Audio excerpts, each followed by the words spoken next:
All right, everybody, welcome to Math with Grace. Today we're going to be going through Relations and Functions, Book 1205, Sections 1 through 3. Section 1 begins on page 2 and it's titled Reciprocal Relations, which are trigonometric identities and are used for the simplification of more complex trigonometric expressions, okay? In Unit 3, the functions were identified as such. Okay, review time from Unit 3, right? The sine of theta was y over r, the cosine of theta was x over r, and the tangent of theta was y over x. And so, cosecant, secant, cotangent. So if you don't have those memorized, because that would be shocking if you did, please make note on your note card for this book, okay? And it says here that notice that the sine of theta and the cosecant, are reciprocals of each other. Sine is y over r, cosecant is r over y, right? Reciprocals, remember we flip it over. As are the cosine and the secant, and the tangent and the cotangent. So, hence, if the sine of theta is y over r and the cosecant of theta is r over y, then the sine of theta times the cosecant of theta equals 1, right? Reciprocal things, they cancel, and we have a 1. In the same way, the other two reciprocals end up the same way, right? Cosecant or cosine times the secant, 1. Tangent times the cotangent, 1. Now it says here that you need to memorize these, but I'm telling you just to make a note card, okay? Not too bad, all right? I don't expect anybody to memorize things unless they go into some field of mathematics in which they should have these memorized. But for this class, please just make a note card so that you can review and look at it when you need it, okay? So study our example. Simplify the sine of theta times the cosine of theta times the secant of theta. So obviously, they're not really putting any mathematical markers. Consider these to be right next to each other, so it's all multiplication. If you feel more comfortable doing parentheses or putting a dot in between, that's fine as well. But it says since the cosine and the secant are reciprocal functions, their product is 1. See, we have cosine, secant. We know that those multiplied by each other give us a 1 because of their reciprocal properties. So we end up with the sine of theta times 1. So basically, the sine of theta times the cosine of theta times the secant of theta is basically just the sine of theta, okay? So this is kind of what they're asking for when we do this work. So let's take a look at some of these problems. So on page 3, looking at number 1, it says, given the point T at the coordinate plane 3, 4, find the sine of theta and the cosine, or so the cosecant of theta, and show that their product is exactly 1.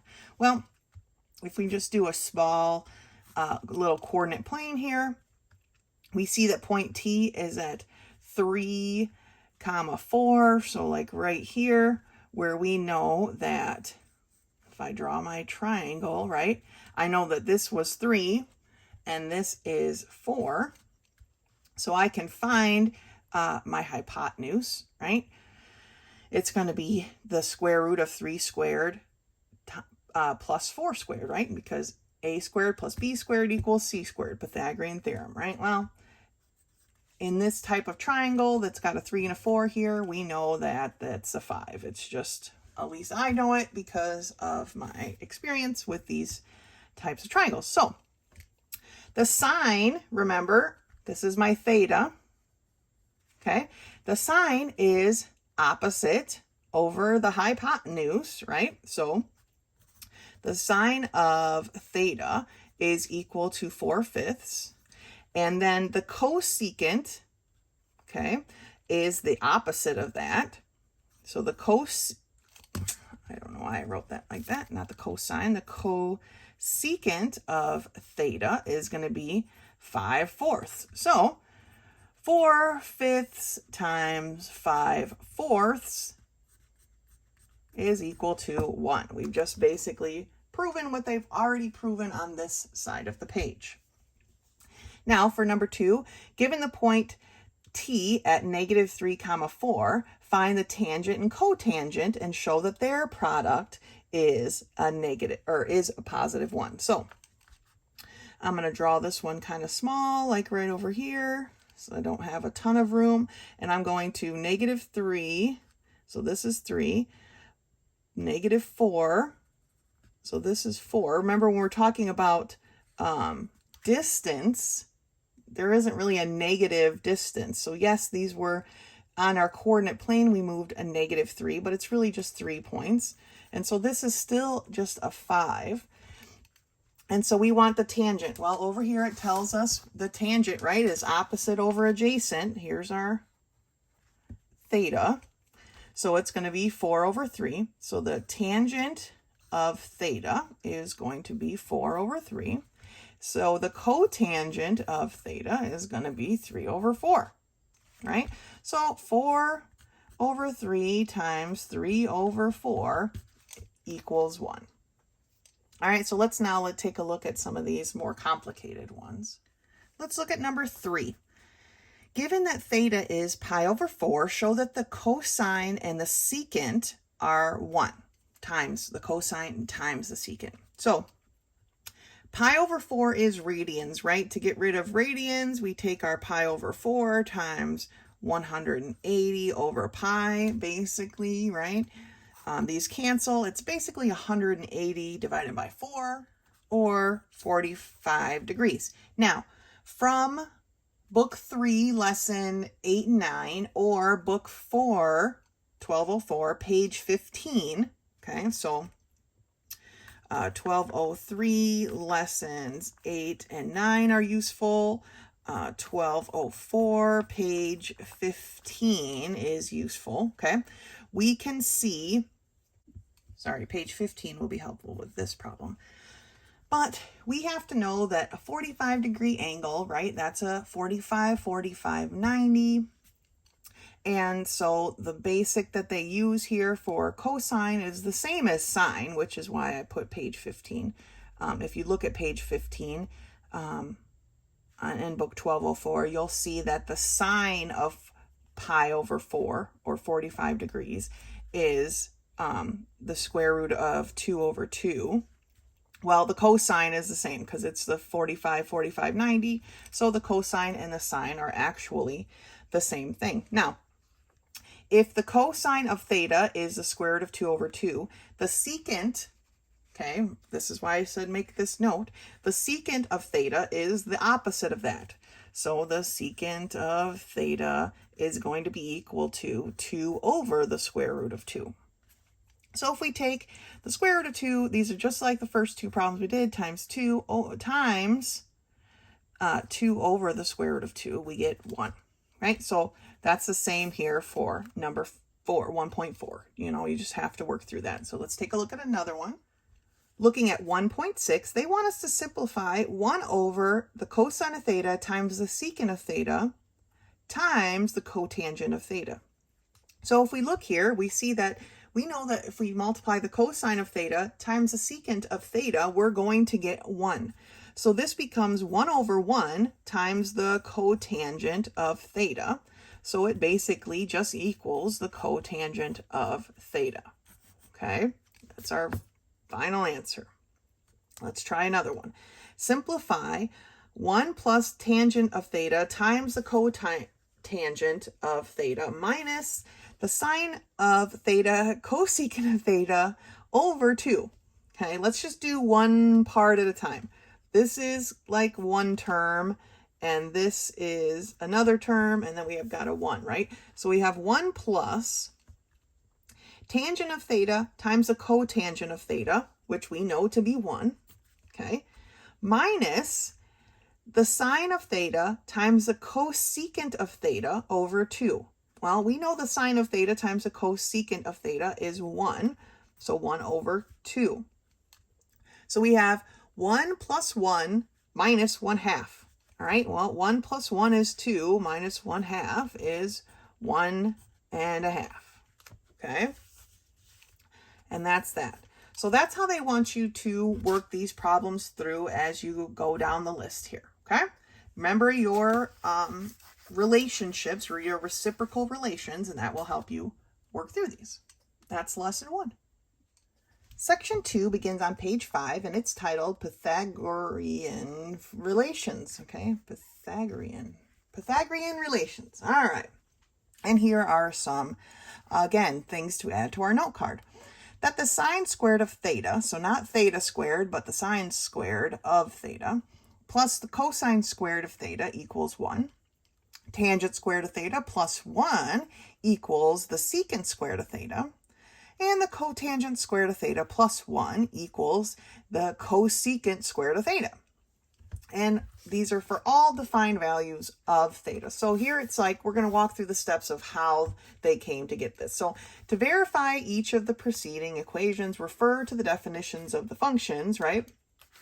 Where the sine of theta is y over r, just like we just talked about, and the cosine of theta is x over r. So if we square these things, okay, here it is, plus this squared, we end up with this, which is actually the formula for a circle. I know it's been a long time since we've talked about that back in Algebra 2, but that is the formula for a circle, right? And so it says since x and y are points on the circle, x squared plus y squared equals r squared, right?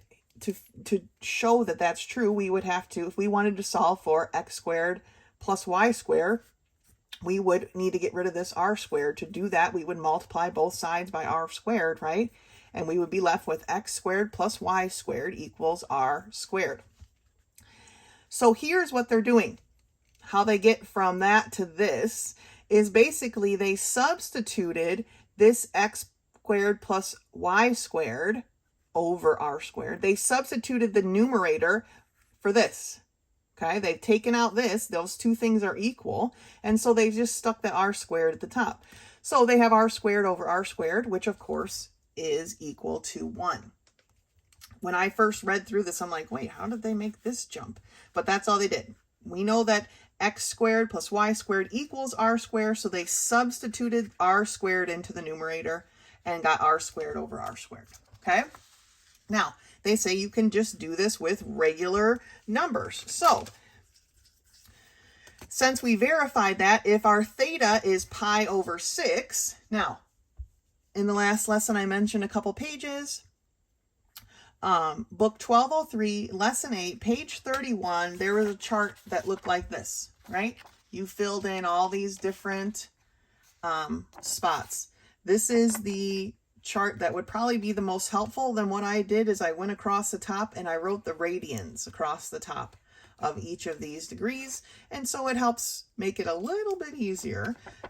This is a good note to have as you're working through some of these problems. So it says pi over 6 is our theta, so pi over 6 is 30 degrees. Hopefully that's on screen, yep. And then the sine of pi over 6 then is 1/2, right? Yeah, we got that. And the cosine of pi over 6 is the square root of 3 over 2. Got that as well. Squaring both of those things, we end up with 1 over 4 plus 3 over 4. And of course, that equals 4 over 4, which is 1. So going back, and I just made a photocopy here of that problem. 816 in book 1203 would probably be useful for these problems up ahead. Let's turn the page. So we're at the top of page 6. Let's just take a look at one more example. Express the sine of theta in terms of the cosine function. Well, the only thing we can get here to relate the two, right, is that the sine squared of theta plus the cosine squared of theta equals 1. So if we solve that for the sine, then we have the relationship between sine and the cosine. Okay, so that one's a pretty simple and straightforward. Let's take a look at problem 2.1. So in 2.1, they want us to verify that tangent squared of theta plus 1 equals the secant squared of theta by using the definition of trigonometric functions, okay? So we know that we just were reminded here in the first lesson that the tangent is equal to y over x. So we have y over x squared plus 1. And the secant was the r over x. So then we have r over x squared. So that's what we're trying to show. Are these things actually equal? Yes or no? Well, let's take a look here. So squaring this out, we have y squared over x squared plus 1 equals r squared over x squared. Now, for this plus 1, we need it to look like everything else, right? We're dealing with fractions here, so we need this to be an x squared over x squared. So we get then y squared over x squared plus x squared over x squared equals r squared over x squared. Now we're all in the same playing field, but look here, we have x squared plus y squared right here. And what did we just talk about? X squared plus y squared is a circle, and together they equal what? Well, they equal r squared. So now we have r squared over x, because I'm just adding these two fractions together since they have a common denominator. Okay, so now I have r squared over x squared equal to r squared over x squared. So we have shown that these two things are equal, okay? Adding these two together, because they have the same common denominator, gave me my x squared plus y squared, which is a circle, and x squared plus y squared equals r squared. So I substituted that in and to show that these are equal, okay? Go ahead and do these other verifying on your own. Let's take a look at a different type of problem. So for 2.4, they want us to express tangent of theta in terms of the cotangent of theta and list any restrictions for that domain. Well, we know that the tangent and the cotangent are reciprocal functions, right? So the tangent of theta is going to be equal to 1 over the cotangent of theta. And that is their relationship, right? So what are my restrictions? Well, the cotangent of theta cannot equal 0, right? Or anything that makes it 0 when we're talking about radians. So like pi over 2 would be 0. All of the places where it would hit like the axis plane, right? Pi would be 0, 3 pi over 2 would be 0. So it can't be any of those things. So those are the restrictions. That's what they're asking you for when we do that kind of problem. Let's take a look at a different one here. Let's take a look at 2.7. Now I'm going to need scratch paper probably for this, but let me see. Simplify the square root of tangent squared x plus 1, or theta, and over cotangent squared x plus 1. All right, well, let's see here. If we remember our page that we just studied on the other side of this page here, page 5, it gave us these lists, right? And here we know that the tangent squared plus 1 is the same as the secant squared. So let's rewrite this here as the square root of the secant squared of x over, then the cotangent squared plus 1 is the cosecant. So cosecant squared of x. And then let's see here, what would our next step be? Well, they're both squared, right? So we can get rid of our square root by just saying the secant of x over the cosecant of x. And the secant of x is basically the reciprocal, right? The secant of x is the reciprocal of the cosine, so it's kind of like 1 over the cosine of x. And the cosecant is the reciprocal sine, so we could say it's 1 over the sine of x. And then working that out, I've got 1 over the cosine of x times, we got to take the reciprocal because we have fraction divided by a fraction, right? We have to take the reciprocal and we end up with sine of x in the top. And so that becomes the sine of x over the cosine of x, which is a tangent of x. Okay? Sine over cosine is the tangent. So using this and some of the other information that we just know, right, that sine over cosine is tangent, we were able to simplify this as much as possible. Surely there are other ways to get there. One of the ways I did this problem, I went to these fractions here. And I used that, and I actually ended up with y over x, which again is also the tangent, okay? So this is just one way. You go ahead and work this through whichever way works best for you. Let's take a look at number 10 next. So they want us to simplify the square root of the cotangent squared of x plus 1. Well, again, with my little cheat sheet here, the cotangent squared plus 1 is equal to the cosecant squared. So this is equal to the square root of the cosecant squared of x, which we can undo our square root, right? And see that it's the cosecant of x, right? Really, there's nowhere else for us to go. So that is our answer for number 10. That one was actually pretty simple. All right, so keep working through those. That is lesson 2. Good job. Lesson 3 begins on page 8, and it's titled Quotient Relations. So this is kind of basic stuff here, that the tangent is equal to the sine over the cosine, so the cotangent must be cosine over sine.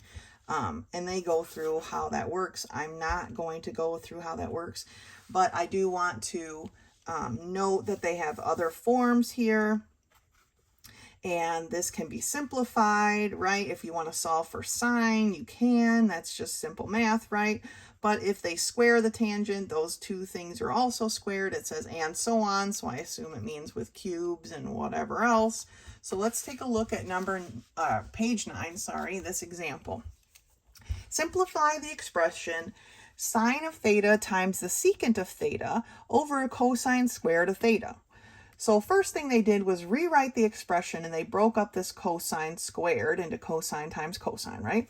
Then you're able to like pull a chunk out, right? You know that the sine of theta over the cosine of theta equals the tangent of theta, so you can stick that in right there. And that the cosine of theta equals 1 over the secant, because they are reciprocals of each other. So they've substituted that in here, so it looked like this. They didn't quite show this step, but I want to show it to you. So the secant of theta over 1 over the secant of theta. Okay, this is the substitution for that cosine. Multiplying that out, you end up with the secant of theta times the secant of theta, ran out of space, over 1, right? This is over 1, this is over 1, because you take the reciprocal, and that's how they got the secant squared. All right, so from this selection, we know that the secant squared equals the tangent squared plus 1, because we just learned that in the section before, right? That's why we're keeping diligent note card.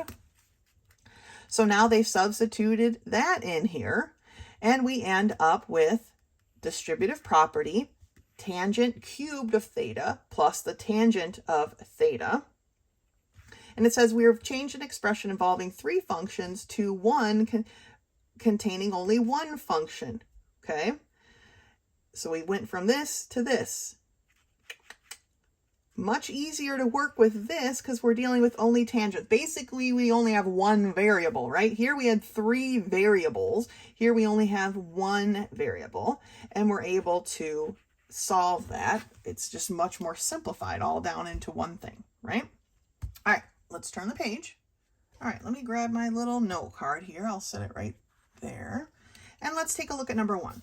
Simplify sine squared theta over cosine of theta. All right, well, we know here that the sine squared plus the cosine squared equals 1. So if I solve that for sine squared, I get 1 minus the cosine, right? So I can substitute my numerator for 1 minus the cosine squared of theta over the cosine of theta. And that's it. All right, now the explanation in the book goes much more, I don't know, they make it a lot harder than necessary. This could easily be rewritten, and that's just what we did. And that is our answer, right? We went from 2 different variables to 1, basically, and that's what we're looking to do. So let's take a look at number 3.2. So number 2 is very much similar, right? We've got cosine squared of theta over sine of theta. Well, we know if we solve this for cosine squared, we get 1 minus sine squared. 1 minus sine squared of theta over sine of theta. Okay? Let's take a look at another one. Number 3. Sine cubed of theta times the cosine of theta over the cosine to the 4th power of theta. First thing we're going to do is break this up to the sine cubed of theta, cosine of theta over, and I'm going to break it into 2 parts here. Okay, I'm going to say cosine cubed of theta and then cosine of theta. So basically I've taken this to the 4th power and I've just kind of split it apart, right? Now we know that the sine cubed of theta over the cosine cubed of theta is going to be the tangent cubed of theta, and cosine over cosine is just 1. So we end up with just the tangent cubed of theta. Okay, so this is how they want us to work through these. Let's take a look at one more here a little bit further down the line. So let's take a look at number 10 here. We have the cotangent of theta plus 1 over the tangent of theta plus the cosine over the sine of theta. Well, cotangent of theta plus 1 over the tangent of theta is the cotangent of theta. Remember, they're reciprocal properties of each other. And sine over cosine is tangent, so cosine over sine is the cotangent of theta. So we've got 3 cotangents of theta. All right, so some of these may seem pretty complicated, but if just take one piece at a time. One piece at a time, and how are they related? Like number 9, I'm not going to do the whole thing, but sine over cosine is tangent, okay? So just take one piece at a time and figure out how you can link them together, all right? Great job. That's lesson 3. Like always, if something comes up and you need help, please don't hesitate to send me a text. Otherwise, until next time.